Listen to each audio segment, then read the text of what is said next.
I'm a learning coach, and one of the most common questions I get is, how do I learn at work? And there are three main reasons why people struggle with this. First, most of us were only ever trained to learn in a structured environment: school, university, courses. Someone tells you what to learn, when to learn it, and when you'll be tested.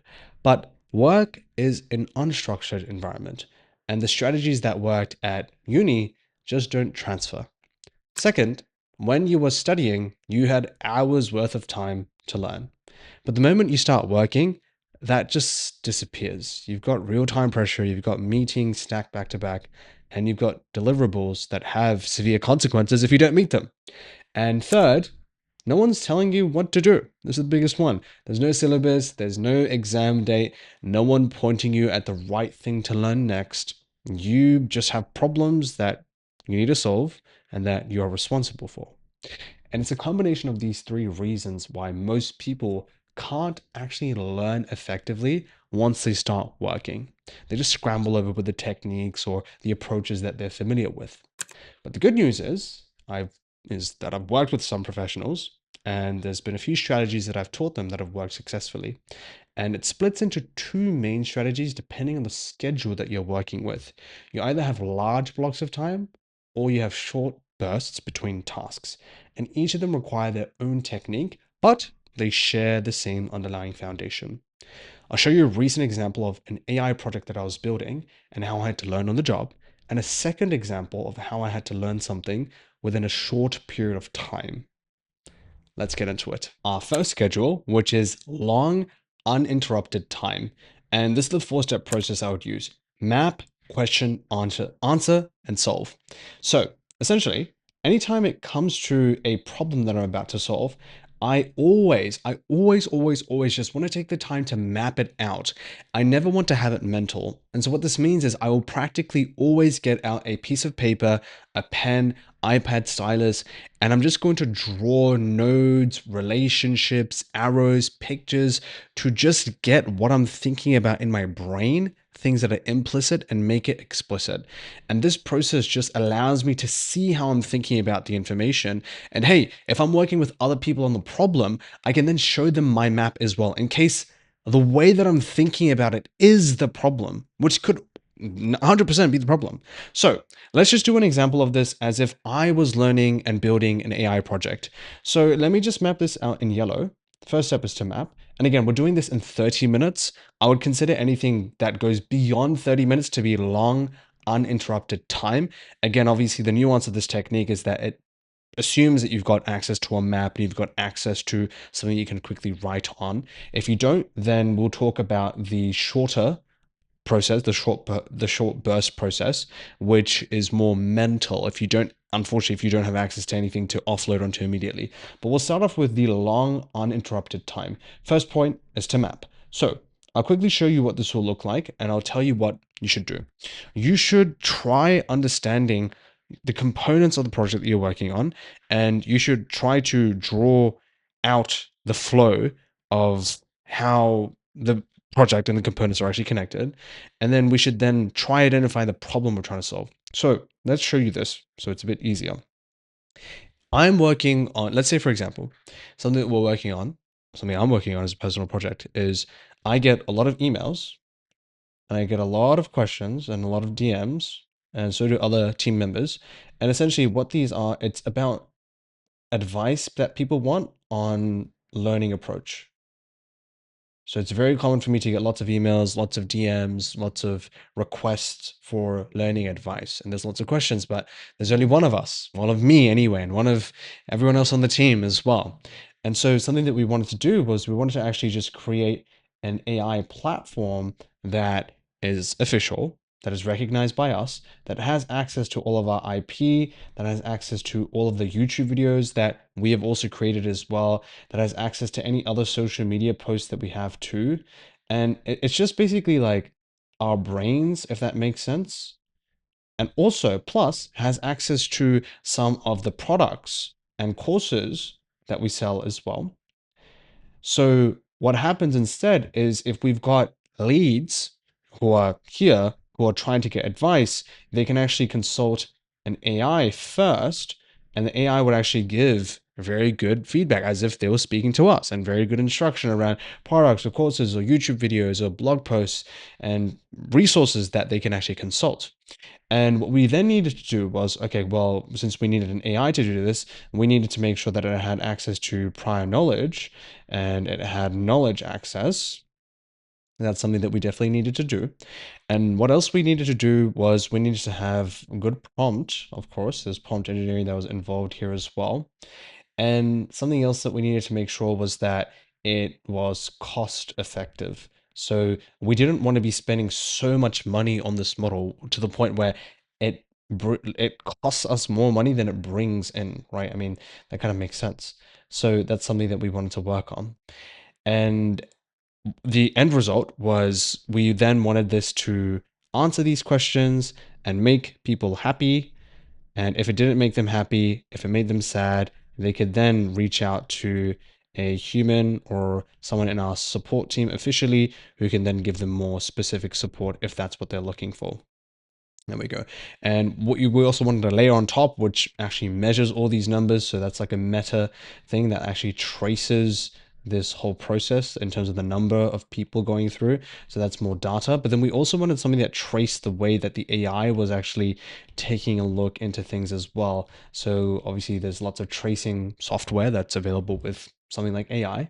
And we then wanted to have a suite and a internal process where we would then review the AI. There would also be like a CSAT score that can be given here as well. And with that, we would then review the AI. We would actually tweak it as well. And the idea is that we would generally improve it too. So that's like the map of how the project is currently going. And obviously, there's progress being made here, and there's many people who are actually designated and assigned to this multi step and quite complex project. But the problem that we faced, specifically what I've faced and what I'm assigned to, is that when we were testing the AI, it would hallucinate quite a lot. So now that we're working on problem, I could actually do red. It would hallucinate a lot. So it will just make up information that doesn't exist. So for example, if we teach a protocol on priming, and if we teach a protocol or something along the lines, we've got a few analogies. One analogy being what we call cave theory, and a few other analogies. Sometimes it will just then just talk about like primitive like lifestyles, and it's like, dude, no, that's not what cave theory is. Like, this is not related to learning at all. This is just archaeology and just, like useless stuff, right? So it would just do that. Sometimes as well, it would actually give incorrect information.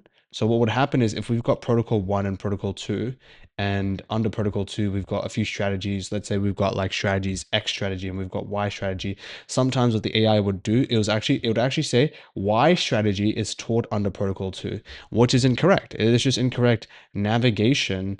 And again, I don't know if it's necessarily hallucination. There's probably a different phenomenon from hallucination. Another one here as well is that the prompt sensitivity wasn't great. Like, we had a really big prompt, we had many instructions, it just wouldn't follow the instructions either. So there was something about us making sure that that was there. But the biggest problem that we definitely had was like the fact that we're giving it prior knowledge and it was still not able to actually fix it. So if anything, the problem that I definitely want to solve is the prior knowledge being the biggest thing that I need to solve.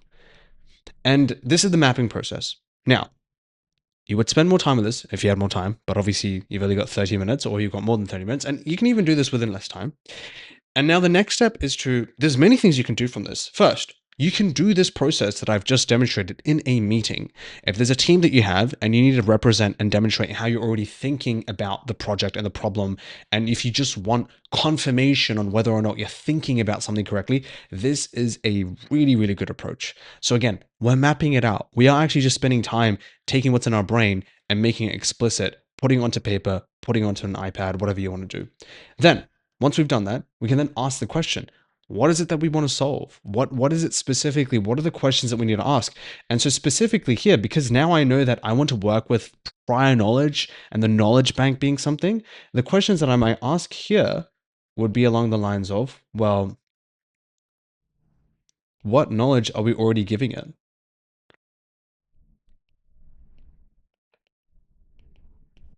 what are the different methods exist for providing knowledge to an LLM, and what are the weaknesses of the different models, and what are the different strengths that exist as well, and what could explain the poor performance so far.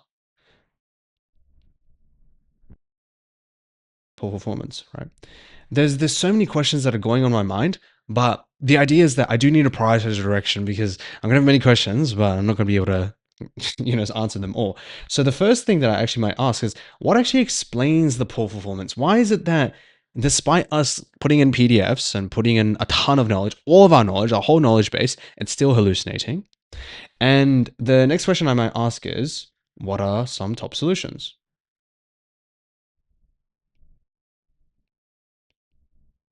And practically, what I would do is now I go into step three. I'd answer these questions. I've generated some questions. I've prioritized the problem. I've mapped it out. I've gotten a decent understanding. And again, I might take the time to verify this understanding with the team. And now what I'll do is I'm actually going to spend some time to then quickly take a look at this. And I can easily use Google. I can use AI, very much so. I can use AI. I might use other people on the team. If we're doing a team activity, we might actually do this together. And something that might actually come up, and something that came up for us anyway, is the main reason it was hallucinating was because of two things. The first one was actually the model of choice. We were using Gemini Flash Preview, and Flash, because again, the reason we were using Flash was because of the cost effectiveness. So it's very, very cheap. And Flash just doesn't have that agentic ability where it's a very simple model, right? It's very quick. It gives response within 5 to 6 seconds. So as a result of that, it was actually missing out and just like ignoring some parts of the prompt, like its prompt sensitivity was very low. And as a result of that, it actually explained why, despite giving it information, it would miss out on things. So that's one problem. And so that was the answer to one of the questions. Why is it poor performance? The second one here was because of how the information was actually then split and stored. And basically, what was happening was that there was actually just semantic search being done. So what was happening was we just gave it the PDFs and it split it. It just used certain techniques to chunk up PDFs and create chunks. And what happened was the AI was using semantics. So it was using the meaning of these words to actually match certain answers. But we actually use a lot of analogies, and we use a lot of examples and just like different ways of naming things.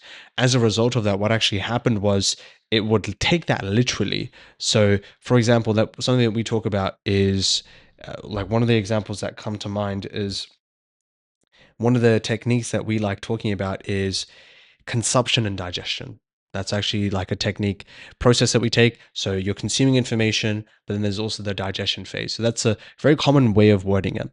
But what would happen is because of this leaning towards a semantic way of answering the actual question, anytime it had digestion and consumption, so this is an analogy that we would use for learning that we've taken from eating food, it would then just like give responses about actually eating food. So that's just a problem, and we still defined it. So again, there's that semantic ability that we need to actually train up. And because of these two problems, now we can think about solutions, potentially solve, or again, I might need to go back to my map again and actually add things.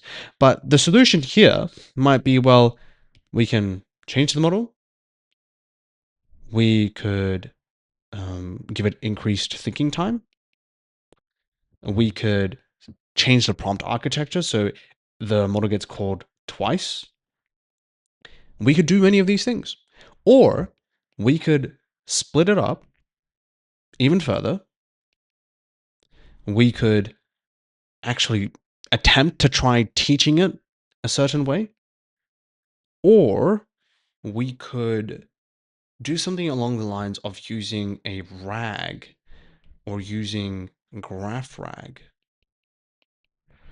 And these are multiple solutions. These are solutions that have been provided. And again, practically what I might do during this period is, again, I might use AI. So I've got AI out here and I might ask it that question. So I might just actually speak into it. So basically we've got a model and we've got an AI model. It's super cheap. It's connected to Flash and we're trying to build like a learning coach And what actually happens is it hallucinates a lot, and it just it's too many problems with it, really. Like, for example, we might have two protocols, protocol A and protocol B, and there might be protocol A.1, protocol A.2 taught under protocol A, and protocol B.1, B.2 taught under protocol B. But then the AI will say protocol B.1 is taught under protocol A. So it just like makes up random information.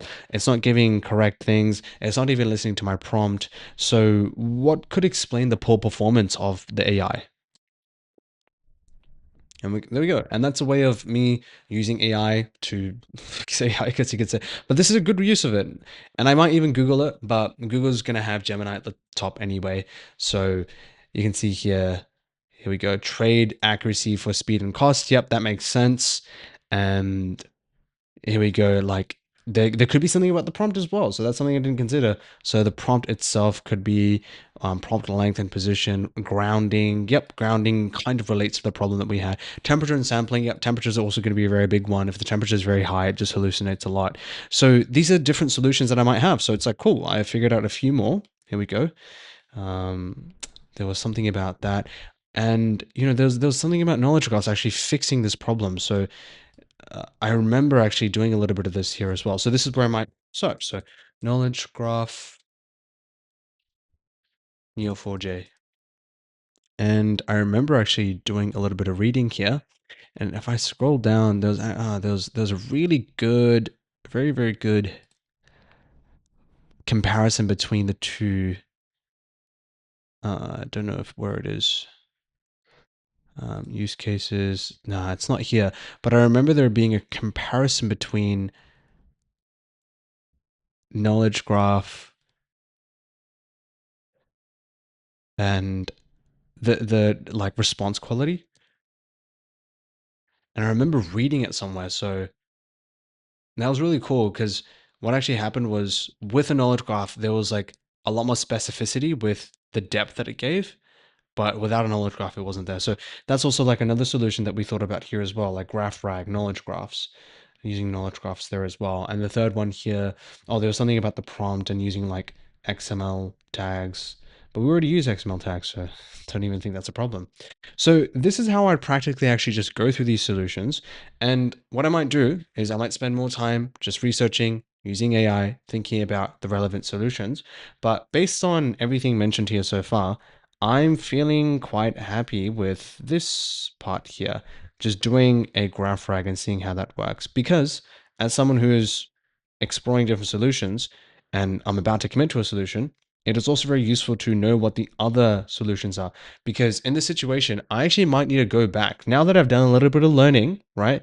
I actually might need to then go back to the team and present them different options. If I'm not a project owner, if I don't have that autonomy, if I'm not able to make that decision, I need to then take it back to them. But if I am able to make that decision, then I can actually move a bit faster, right?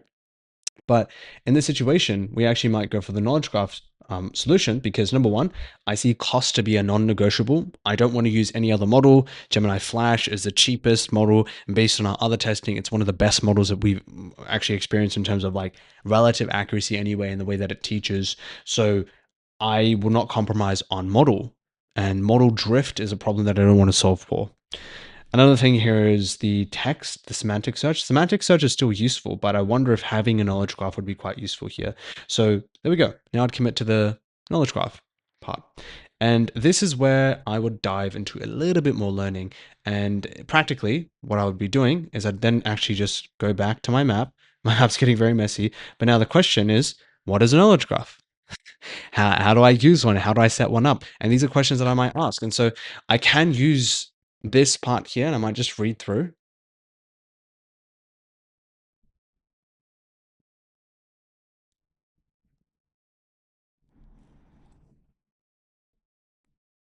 Okay, so I know that knowledge graphs use Cipher query language. That's right.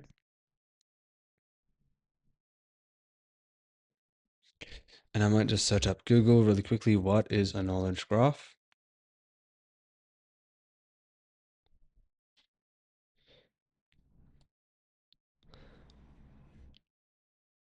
So it's just like a mind map.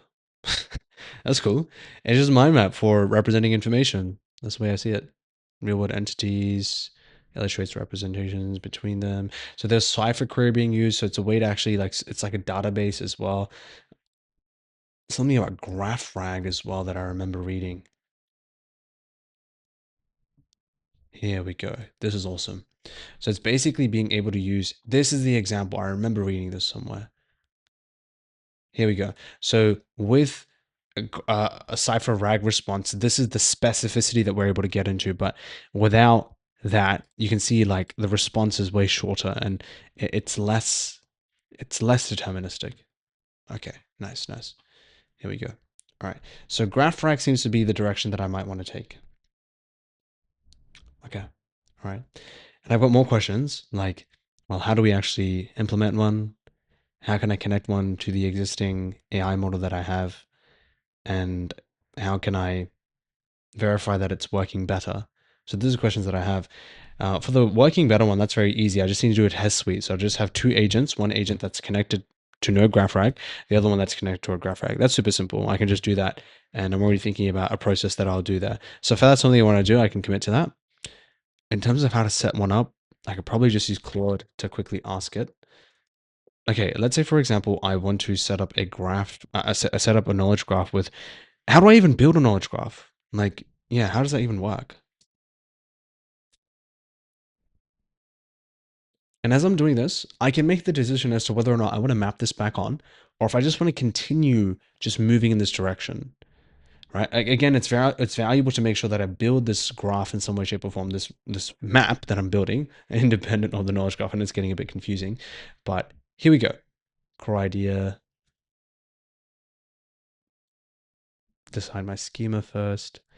I have to decide what types of entities exist. Okay, so I'd actually have to do a modeling process. So I actually might need to write that down. We need to consider modeling, which is cool. Next step is going to be storage. Pick where the graph lives. Neo4j is popular, but there's also another one, Network X as well. Ah, okay, I see, I see. Airtable. Ah, link to Airtable, I see. So I need to then pick. So modeling is independent of the host that we pick. And I guess that's what it's saying. And then retrieval is where we would have, there's different graph rag. Yeah, there we go. Retrieval, when a user asks you your code, figures out which one's into graph rag, this AI, the AI is given, okay, and then you have to connect it. I see. Connect. And there's direct lookup. Here we go. So it's giving me protocols here too. Nice, sweet. So this seems to be that process I need to use. I need a model and then I host it and then I connect it. And ideally by connecting it, the cheap model now has an easier job. Yeah, that's what it's saying. Fetch the protocol. So it's a lot more deterministic, even without changing the model, even without changing temperatures. Sweet.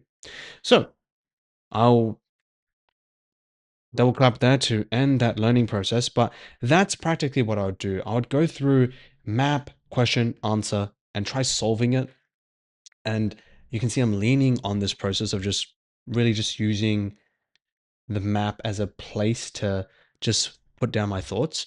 And it might just be reading. And now what I might do is I actually just might go try it out. Like I might just go do some vibe coding, as they say, and I might actually try building it out, just seeing if whether or not the knowledge graph would actually make the AI better. Because there was these problems that we're facing, right, with hallucination, incorrect navigation, and that prompt sensitivity just not working. There's already a trade-off that we're making by using Gemini Flash, so that's fine.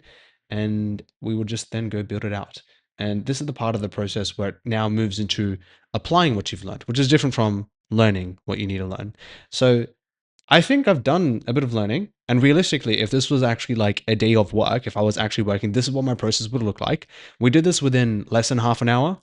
And now I'm ready to then potentially actually just go quickly ping the team and just tell them, hey, like I am now in a position where I've just done a little bit of research on knowledge graphs. And this is what I've learned so far in terms of knowledge graphs, like this main major process. And I could just quickly do that through my transcription. I could just type it up. And now practically I would then block some time to build it out, which is separate from learning because now you are working and building something. So that's the general process for what it would look like in terms of a 30-minute time.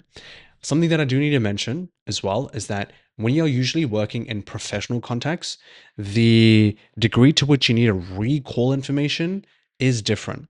Most professionals do not need to recall facts verbatim. So, for example, when I actually go back to the team and I speak to them and they tell me, what query language does Neo4j use? What query language does this specific app or host use? I don't need to then remember Cypher because as a professional, I can just search it up and most professionals can search it up. And so you can see when we did this mapping process, if I were to take it away, could I recall the map? Kind of. But do I need to recall it? No. I don't need to commit this to long term memory. But what I need to do is I need to solve this problem of the fact that this AI is not working. So you can see the learning process is slightly different for professionals in this sense here, where I'm happy to create a messy map. I don't need to necessarily commit it to my knowledge. And if I do need to commit to knowledge, it does change my learning approach because I would then actually spend some time to have a digestion process. So a process or a phase during this time where I'm consolidating the information as I'm building it and as I'm mapping it out. But you can see here, mapping it out is just to represent my thoughts. I don't need to remember this map at all. I just need to be able to recall and traverse the way of thinking that I actually integrated during this map. So if you, as a professional, if you have low importance for recalling specific facts, but if you have high decision making, if you have like a high, if you have like a need to engage in higher order thinking, then this process is very important. If you are a professional that has, which is rare, I see this in the medical space quite often, or even in legal, where you are required to recall very specific facts and you are not able to actually access data, so you're not able to access the internet. If you're, for example, if you're like representing a case in court, you can't just be like, hey, let me just pull up my legal rights document and just read it. In that situation, it is slightly different. This approach would be a start, but it's definitely not holistic.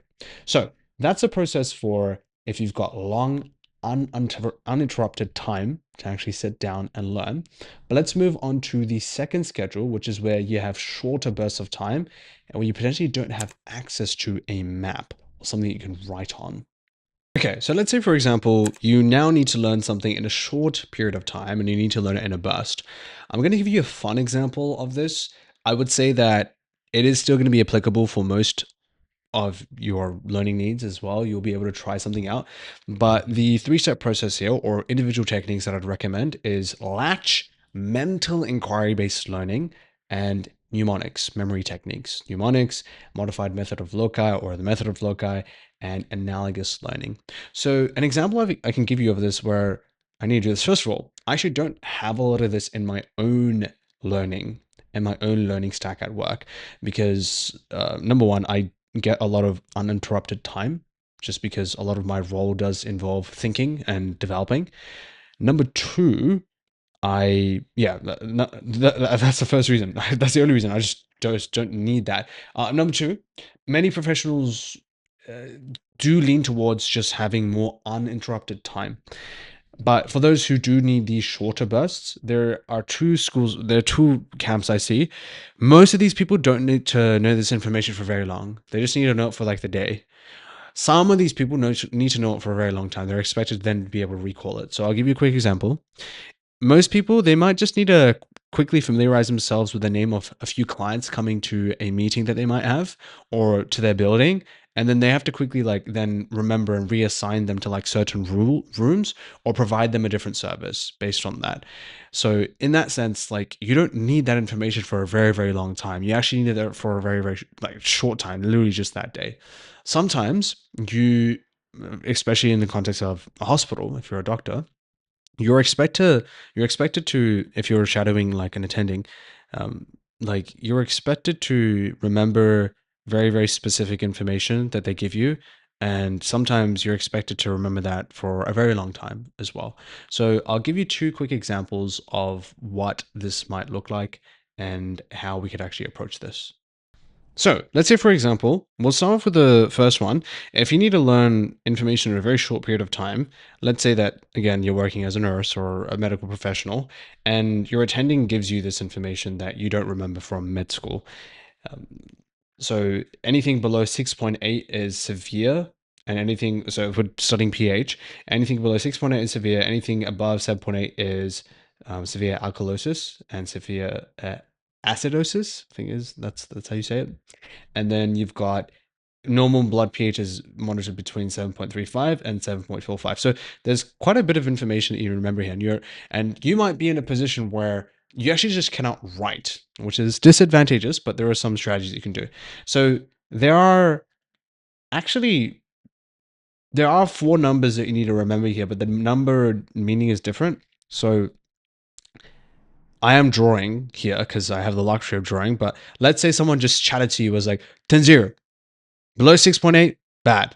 Above 7.8, bad. In between 7.3 and 7.4 and 7.45, good. Got that? For me, I'm like, okay, I need to quickly remember. And I'll walk you through what could be done here. So let's just quickly write it down because, again, we have the luxury of writing it down for now, right? And we've got 7.35 and then we've got 7.45.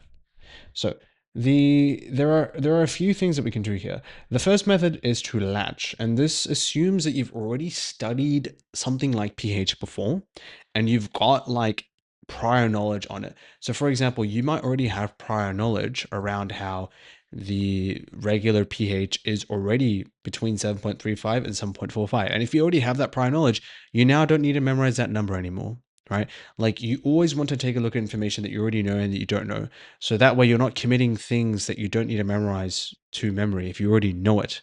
Or if there's something similar enough that you know, well, it's like, let's say, for example, you once studied like dangerous pH levels in a cat, right? Maybe as like like a veterinarian. And you remember for a cat, it's like 6.5. If it's above 8, it's bad. And for a cat, it's anywhere between 7.2 and 7.5. For example, just giving you a bizarre example. That actually might be easy for you to remember. It's like, oh, for a cat, that's what it has. So what you're trying to do is you are trying to latch it onto anything that you remotely kind of remember about the topic. But again, it assumes that you already have some prior knowledge about the topic. Most people may not actually have any prior knowledge at all. So this may not be an option based on the information that you have, but sometimes it's so specific that you can't actually latch it. So the reason I do mention that is because sometimes it is possible for people to latch.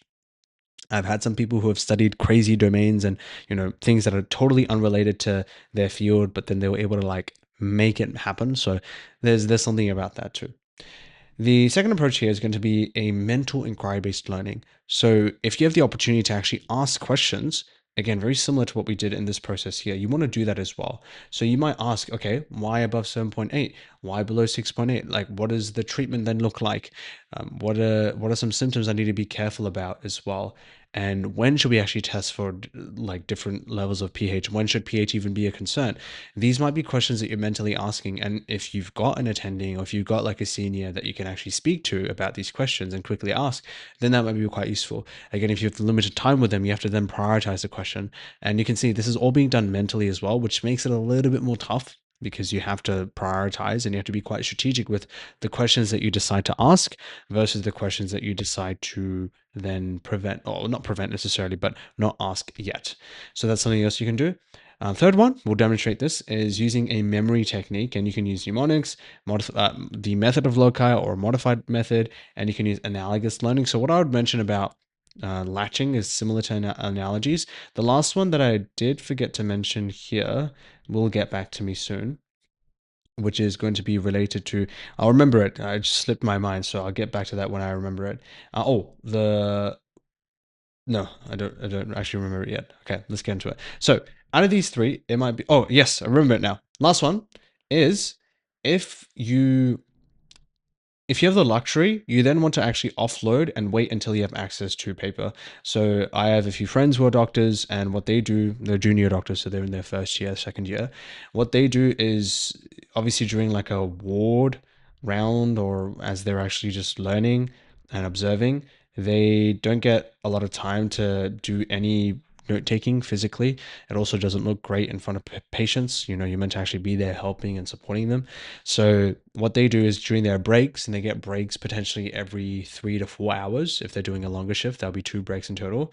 They quickly eat and they quickly have some paper ready to actually just offload notes as well. So that actually might be an option for you too. But obviously that's after you've done these things. So for this here, you might have 6.8 and then you might have 7.8. For me, that's already very easy to remember. And unfortunately, in the world of brain rot, I'm already thinking about, 6, 7. So I already think about, okay, 6, 7, 8, right? 6, 7, 8. So I already know first one's going to be 6.8, last one's going to be 7.8. That's a very bizarre, and I might even draw that. I am so disappointed. I don't even know how I thought about that. So I might even draw that, like this guy doing 6, 7, or if there's like a family friend or a cousin that you know who does 6, 7 a lot, So there you go. I might even like draw someone that does 6. Even in my mind, I'm like mentally thinking about someone that does 6, 7, and then what comes after 6, 7, 8, right? 6, 7, 8. And then there's also two numbers, which was 7.35 and 7.45 as well, which is the normal range. So the way that I kind of think about that is zero point 0.1, because the difference between those two is zero point 0.1. And then what I might think about is like the sum of 7.35 is 15, and the sum of 7.45 is 16.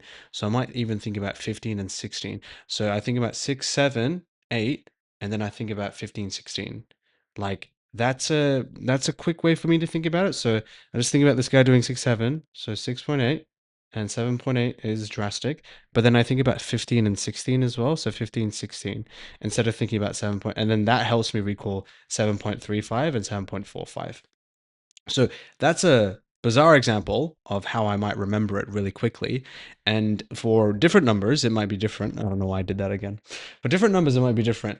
And this is actually a method that, if you take a look at people who memorize like a deck of cards, so they will like, shuffle it up and they're able to memorize it. The reason they have that is because they actually remember, like they try chunking a chain of numbers together. So one example here is if they get like 1, 3, 7, 5, 8, 13, 11, you can see this chain of numbers looks very arbitrary to certain people. But what they might do is they might already have like pre-existing visuals for each of them. So they for some of them, they might think about 1375, and they might actually think about like a historical event that happened near 1375. I don't know what happened in 1375, but they've actually got these strategies in place where they try chunking up those numbers. And so for them, 1375, they might think about like a black rat because the Spanish plague, just making that up.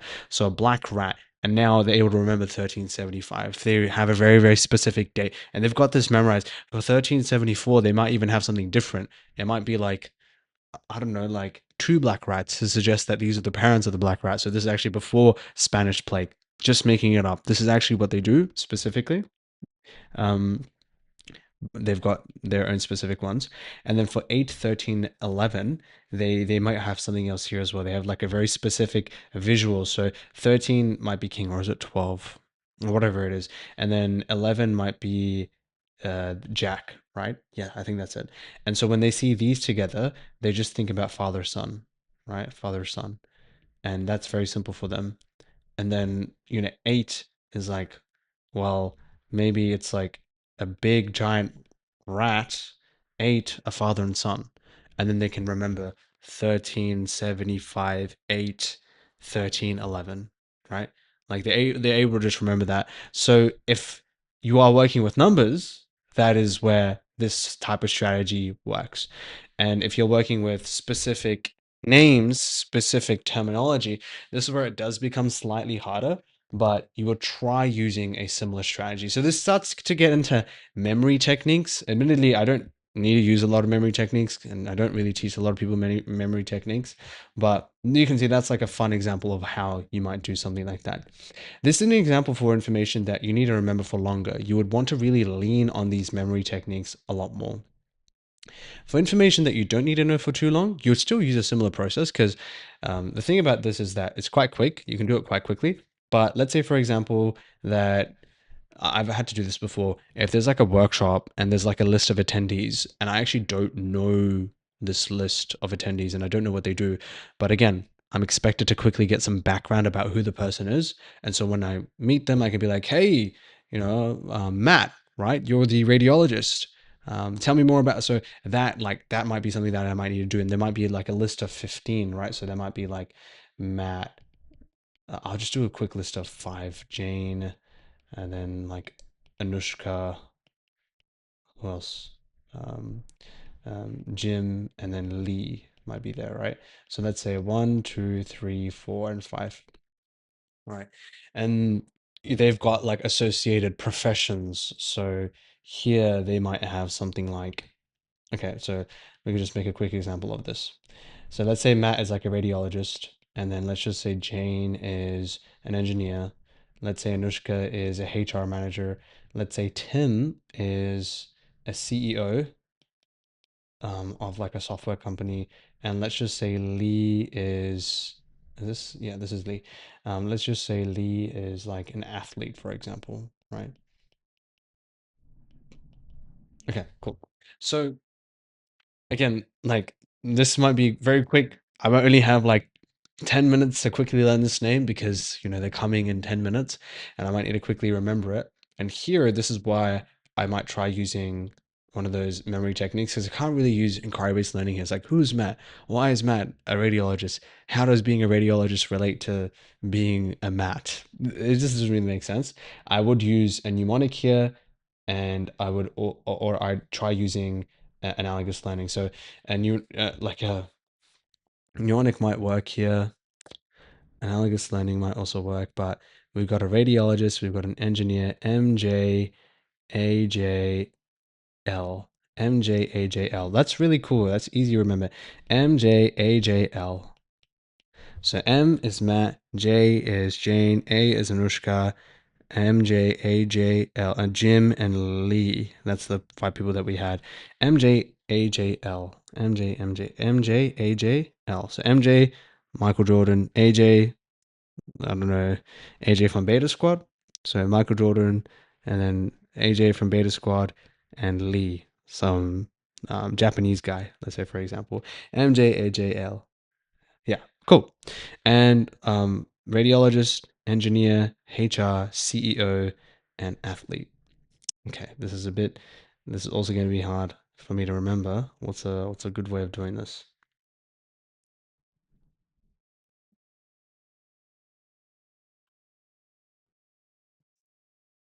MJ is a rad engineer.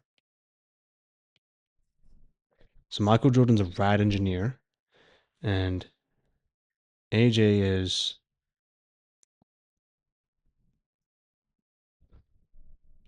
I don't know, a cheer, a a Cheerio. I'll explain it later. And Lee is just very fast. I don't know. Okay, this is so weird. So MJ, Michael Jordan is a rad engineer. So Matt, yeah, and then AJ is a Cheerio, and Lee is just some really really fast guy. So MJ, so Matt, he is a radiologist, and Jane is an engineer, and Anushka is a HR lead, and Jim is a CEO of a software company, and Lee is a very fast guy, so he's an athlete. There you go. So I guess I kind of like tried remembering that a little bit, just using some mnemonics and just using some crazy techniques. And again, I'm quite rusty, admittedly, here because I don't have to use this a lot, but that might be something that I quickly repeat to myself. MJAJL. MJ is a rad engineer. AJ is a Cheerio, and L is a really fast guy. And I can just imagine myself, Michael Jordan, just being like a rad guy who's working on like a project, really, really cool, rad engineer, like super, super cool, building some cool stuff. And there's AJ from Beta Squad. He's a Cheerio, so I just imagine him just like eating Cheerios, um, as he watches the rad engineer build some stuff, and there's Lee who's a really really fast guy who's just running around them. So just a bizarre just like method of loci there that I've just put here as well.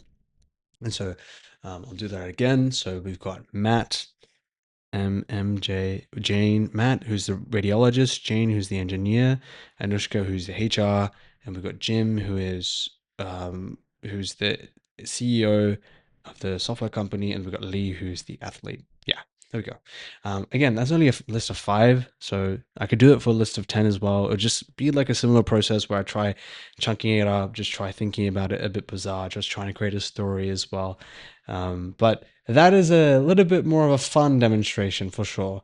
And it doesn't take too long. You can see it's quite quick and snappy. I'm probably going to remember that for a while, actually, unfortunately, as much as I would not like to. Hey, maybe we'll try recalling it another day. But this is what I would recommend towards as you are doing shorter periods and shorter bursts of learning. So that's the system. Long, uninterrupted time, you map, question, answer, solve. Short bursts, a bit more fun, what I demonstrated today. You latch, one mental inquiry, you use memory techniques, or paper offload. Underneath both is the same principle. You're never building a schema in the moment. You're always attaching to a schema and prior knowledge that you've already built. If you want a deeper demo on either flow, let me know in the comments. I'm responding to every single one.